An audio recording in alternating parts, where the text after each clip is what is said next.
Mira, más que disparador, yo creo que hoy es el tema de lo que está pasando. Recién hacíamos mención fuera del aire, y ya rápidamente te doy la palabra. Germán Montenegro está con nosotros, él es profesor, casi profesor. Pero falta, ¿cuánto? No. Segundos, minutos. No, falta. Dos pandemias. 2 pandemias más, ponele. No, sí. Bueno, estamos ahí, pero... Bienvenido. Muy buenas noches y muchas gracias por la invitación y bueno, por tomarme en cuenta en su programa. Bueno, la verdad que un gusto. Mirá, para que no te sientas tan, primero, que los nervios no, que esto fluya. No hay presión. No hay presión, No. pero sí te vamos a decir dos cosas. La primera es, la historia para nosotros, por lo menos para mí, la verdad que son algo que ya no existe, porque que sigas la historia, no se me enojen los que están estudiando historia, pero digo, para mí, y aprobar historia era... Y era un trámite de memoria. largo de estudiar. También convengamos que en la escuela nos dan, como decían los Cadillac, ¿no? Nos enseñan fechas de batalla, pero que un poco enseñan de amor. Siempre había que estudiar de memoria, pero la historia no es eso. Si está bien contada, hay muchas cosas. Y ahí es donde vamos a ir ahora en este preciso instante. ¿Por qué? Porque la historia bien contada marca, por lo menos que en estos 15 días, estamos en dos paréntesis, dos fechas muy, muy importantes para este país, muy caras para la sociedad argentina, y que de alguna manera uno entiende, o yo por lo menos, pongo la lupa en la desmovilización que tienen ambas fechas. No digo por la cuestión en sí mismo de lo que la efeméride representa, sino por la sociedad, ¿sí?, que rodea estas fechas, y parece ser que, como en aquel entonces cuando se generaron tanto el 24 de marzo como el 2 de abril, a algunos les pasaba de costado. Sí, generaciones que hoy en día lamentablemente no tienen en cuenta la parte de la historia argentina, que Argentina o lo que sea de la historia está muy buena para tenerlo en cuenta y que no vuelva a pasar lo mismo, no quedarse en eso ni aferrarse a eso, pero sí para no repetir un millón de errores que hubo. Sin duda, por eso es que en esta charla a la que te convidamos y que entendemos que de alguna manera no tiene que ver solo con la formación que verdaderamente ustedes tienen en este momento, sino que también le ponen una mirada a la formación que van teniendo, que es ahí creo que la reflexión y la historia vale y pesa. Sí, por supuesto, uno como se va guiando de acuerdo con cierta con ciertos programas, con cierta marco en el que se mueve de acuerdo a enseñar historia o a la mera interpretación, porque uno tampoco es un... Sí, tiene la verdad. Nadie tiene la verdad o es... tampoco es un monje maometano, por decirlo de alguna manera, que no piensa, no se involucra, y más que adherir a la disciplina o tratar de enseñar, uno busca también participar, ser sujeto ciudadano, digamos, de comprender y también entender los dramas sociales. Que no quede solo en lo banal de fechas históricas, sino una interpretación. Todos creo que debemos tener una postura en cuanto a la historia, pero bueno, reflejarlo buenamente. La historia creo que es muy interesante cuando es bien contada, cuando los medios son bien usados para llegar al receptor. Exactamente. ¿Es así? ¿Se logra eso desde arriba? ¿Se baja esa línea o es todo muy metódico como fue siempre? Y se logra. Yo, es una opinión particular. Yo creo que sí, se logra. Ahí es verdad, lo que ustedes estaban comentando, que ahí se ve una cierta apatía de ciertas generaciones que no hay una participación, pero bueno, uno cree que la historia se enseña, que hay cuestiones como el 24 de marzo que la sociedad ya la ha hecho bandera y uno estima que de eso no se vuelve atrás, digamos, más allá de los avatares, que siempre haya cierto sector que esté en contra sistemáticamente de lo que sucedió el 24 de marzo, uno cree que hay que seguir batallando, pero esa lucha, digamos, de alguna manera sigue ganada, digamos. No sé si... Sí, no se retrocede en esto, pero ¿qué edad tenés? 32. A mis 42 años, ¿sí? Recién hablábamos con Hernán, que tiene 40 y un poco más. Una de las cosas que no me pasaba, ¿sí?, en aquel entonces, porque si uno me pregunta, ¿y qué hacías el 2 de abril de 1982? No, pues 4 años. Yo no existía. Claro, éramos muy chicos. ¿Se entiende? Entonces digo, pero las generaciones de hoy ni siquiera tienen esa pregunta en la cabeza. Ni siquiera tienen que acusar recibo de esa pregunta. No. Entonces, de pronto, van a recurrir a su entorno inmediato. Entonces, con esto digo que su entorno inmediato, que a veces puede ser la familia, un grupo de amigos, digo, sus mismos docentes y demás, es ahí donde falta un nexo para poder vincular estos fragmentos de la historia que son sumamente importantes para nosotros, para que no se repitan los mismos escenarios a lo largo del tiempo. Para ser específico en algo que no viene a las fechas patrias, pero sí está sucediendo por ahí en el cotidiano, en el día a día. Sí, pero vos sabés que me parece que hay algo en el inconsciente colectivo de la gente. Mirá lo que digo. Esto no lo puedo probar, ¿no? Pero digo, año 2001. Mirá, te saco de las fechas por un momentito nada más. No tiene que ver con la historia. O sí, si la querés ver. Sí. Pero te saco año 2001. Se repite, rebota en el 2008. No a la misma escala, pero vuelve a ser escenario hace poco tiempo nada más, con las mismas movilizaciones, los mismos intentos, las mismas sacudidas, digamos, y la misma sociedad es la que se hace a un lado, como no importándole o no interesándole. Entonces yo no veo movilización dentro de lo que fue el 24, movilización social, no veo movilización de lo que va a pasar mañana, ¿sí? Sí. Que encima coincide con una celebración, sí que no tiene. ¿Se entiende? No tiene nada que ver, pero a la vez sí. Pero a la vez sí. Porque los que digitaron... es otra mirada la que le queremos poner a la fecha del 2 de abril, socialmente hablando. Entonces, yo creo que de alguna manera me parece que sería interesante buscar la forma de hacer una reflexión con respecto a esto. Yo digo, tenés hermanos más jóvenes, seguramente, o tenés conocidos más jóvenes, analizás, ya los empezás a ver con una perspectiva un poco más profesional. Entonces yo digo, ¿cómo hacemos? ¿Cuál es? Porque en algún momento te va a pasar como docente, cuando lo seas. Sí. ¿Qué gancho lo traes de nuevo a la historia? Claro. Yo estimo que uno no tiene la respuesta tampoco, pero al visualizar y al ver la problemática, ve reflejada cómo se carece de ciertos valores. En el sentido, bueno, vos hace un momento tenías la cortina de Ricardo Iorio y uno adhiere a cierto pensamiento nacionalista, por decirlo de alguna manera. Sobre todo porque, como vos decís, hay ciertas contradicciones con las Fuerzas Armadas. Uno piensa que tiene que haber Fuerzas Armadas al servicio del país, digamos, no que no tiene que haber Fuerzas Armadas. Uno piensa que tiene que haber un pensamiento nacionalista, bueno, y se refleja, digamos, con lo que hasta vivimos hoy en día. Claro. Hoy en día se busca hasta un cierto separatismo interprovincial, no sé si sabrán, digamos, nosotros tenemos el tema del río Atuel y el gobernador de Mendoza está pidiendo que Mendoza se separe de la provincia de La Pampa, de la Argentina. Entonces, y varias provincias más. Entonces se denota un cierto separatismo y la mirada nacionalista que es importante, digamos, en ese sentido, digamos, bueno, de un proyecto de país, de un proyecto que pueda, digamos, resolver las necesidades de todos. Sí. Lamentablemente, por ahí decir la palabra nacionalista suena chocante, porque automáticamente te alinean hacia la derecha cuando no tiene nada que ver. No, como vos decías, las Fuerzas Armadas son necesarias también para no tiene nada por que ver eso, con Galtieri. Bueno, Néstor Kirchner tomó, perdón que lo mencioné, pero bueno, ¿por qué? Tomó su rol de jefe de comandante en las Fuerzas Armadas y bajó los cuadros, digamos, de quienes fueron de militares que no estuvieran al servicio del pueblo, porque si algo que se los conoce, que digamos como una secta de digamos que estuvieron a la destrucción, atañaron a la destrucción de la patria. Sí, de pronto te encontrás después haciendo un paralelismo con otros países hermanos con células semejantes que van de alguna manera pivoteando dentro del esquema de poder, que la verdad que son bastante nefastos.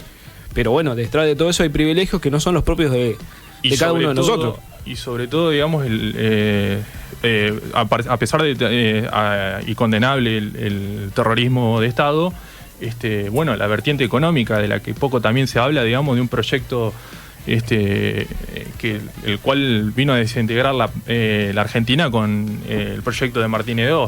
Vos a lo largo de toda la democracia, creo que fue un tipo al que no se juzgó. Sí. Es una deuda pendiente de la democracia y del pueblo argentino. Fue el proyecto, fue la cabeza, y creo que una sola vez se lo citó a declarar, y cuando se lo cita a declarar lo saluda el juez como un compañero, decir venga, pase, que como un par, que aquí no pasa nada. Y cómo, digamos, se desvía la mirada.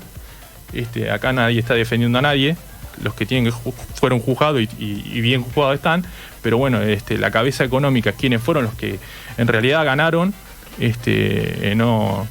uno piensa que no se los toca, el poder económico no se lo toca en cierto sentido. Ahora yo te pregunto, para ir dándole... me volví a una charla más política que pero bueno, creo que exactamente, yo creo que en este sentido, a ver, me parece que si vos tuvieses que arriesgar en este momento, en base a la formación, en base a tu vivencia y seguramente también a tu entorno social, ¿qué mirás, o en todo caso, de qué manera imaginás que en estos próximos, este futuro próximo, mañana, no hagas futurología, pero ¿qué ves en los pibes de hoy en día, digamos? ¿Cómo ves esto que te marcabas un ratito? Si tuvieses que cerrar esta charla que tuviste con nosotros, ¿cuál es el gancho con el cual volverlos de alguna manera a sentar ciertas bases? Yo creo que hay factores dentro de esas bases que han fallado. En términos educativos, en términos institucionales, en términos, si querés, sociales. Es más fino de analizar, y tampoco vamos a ser tan reduccionistas en esto, pero digo, no puede ser que la historia no le interese a nadie. Es que en cierto sentido, bueno, lo que decías vos al principio, la historia bien contada, la historia mal contada, uno de los autores de Juan Bautista Alberdi, en los escritos póstumos, decía que ten la falsa historia y obtendrás la falsa política. En cierto sentido, me está pasando esto. Un Alberdi que se renegaba de la generación del 37 y renegaba de ciertos después, digamos, que le pide, se junta con Juan Manuel de Rosa. Bueno, es una historia, digamos, que poco tocada por las academias. Eso no se tiende en pos de una unidad, porque tampoco es tomar una cierta grieta que nos separe y estemos me interesó esa palabra que usó de unidad.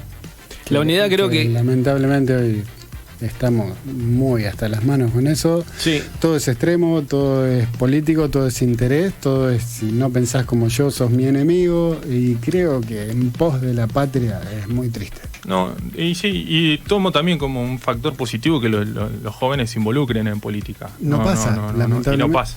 A ver, hay ciertos sectores que sí. Pero esta nueva generación que es todo virtual y todo pantalla, lamentablemente realmente no les importa. Y también la nada. Representatividad, porque ciertas cuestiones, digamos, uno como adherente a partido político y a instituciones que hacen a la democracia, por ahí, cuesta remarla más en dulce de leche, y bueno, sabida las experiencias que... Hoy a la tarde veía un meme de eso que yo al menos me divierto mucho con eso. Un colectivo, un subterráneo era, en el cual un pibe estaba sentado nada más y nada menos que con Roger Water al lado, ¿sí? Roger Water mirando el piso del subte, y el pibe con su teléfono. Nunca se dio cuenta en su puta vida a quién tenía al lado.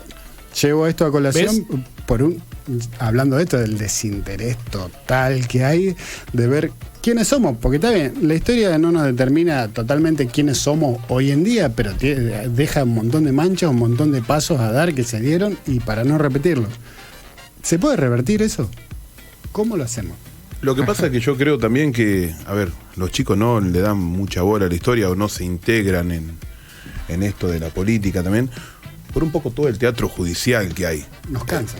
Claro, a ver, nosotros creíamos todo lo que nos decían en la tele con nuestros 16 años, 17, los pibes ahora ya no. Y la verdad está todo es todo un teatro, me parece a mí.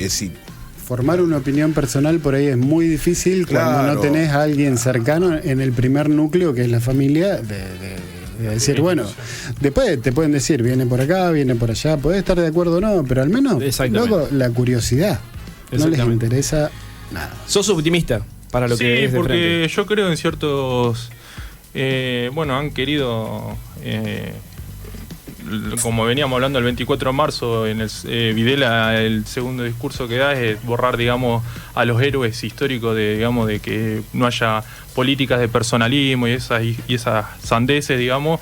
Y yo creo que la historia argentina es muy rica en el sentido de que tiene héroes y próceres que que pueden llamar la atención y digamos, atraer a la juventud en cierto sentido.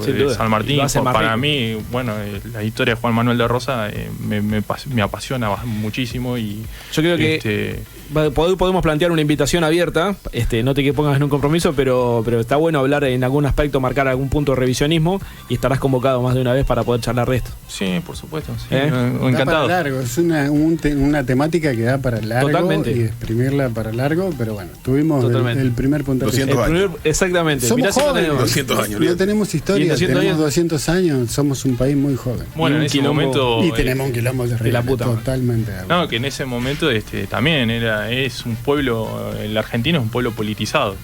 Carece de cierta...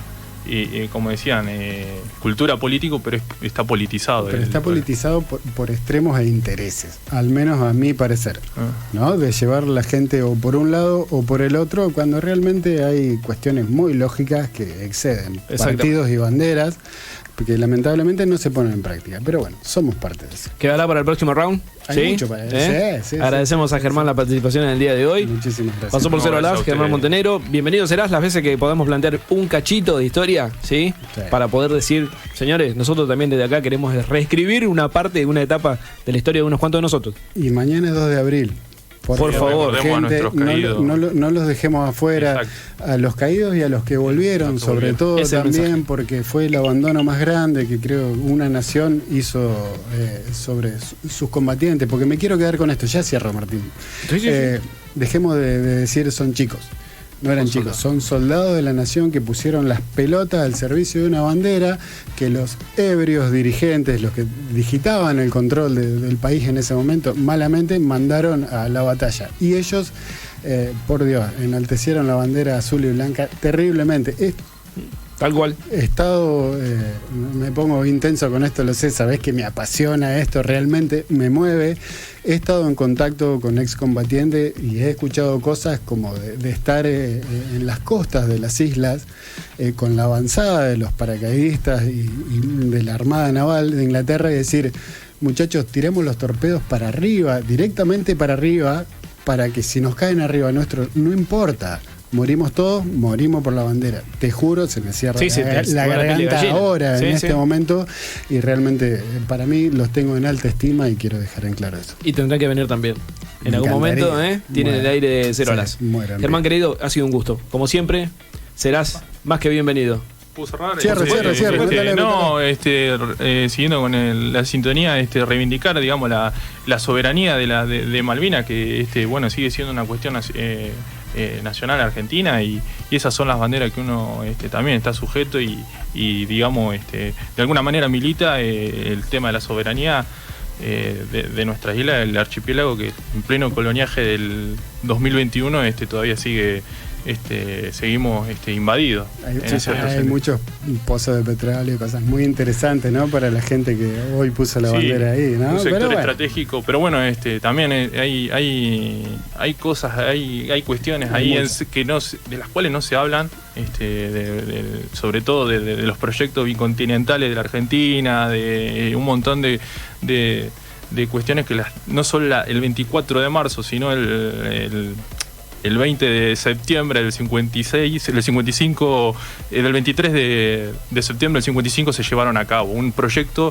del cual sigue anclado, donde las dictaduras tienen que ver con su sintonía y de terminar con los proyectos de país. Y cierro, miren por favor, no sé si está en redes, es muy difícil de encontrar la película El Visitante, con un actor muy conocido como Julio Chávez. Sí, señor. Una película muy poco difundida, no es casualidad, sí se conoce la película que hizo Gastón Pauls de Malvinas, no El Visitante, porque El Visitante justamente trata del abandono total que tuvo el excombatiente. Con Julio Chávez, nada más ni nada menos, es la película donde actúa Almafuerte, tocan El Visitante, se trata de eso, del abandono que hubo, el despojo total que tuvo los miles de gobiernos que hubo al correr del tiempo, nadie se hizo cargo. Los bancos, a los excombatientes, mi corazón está con ustedes. Muy bien, señores.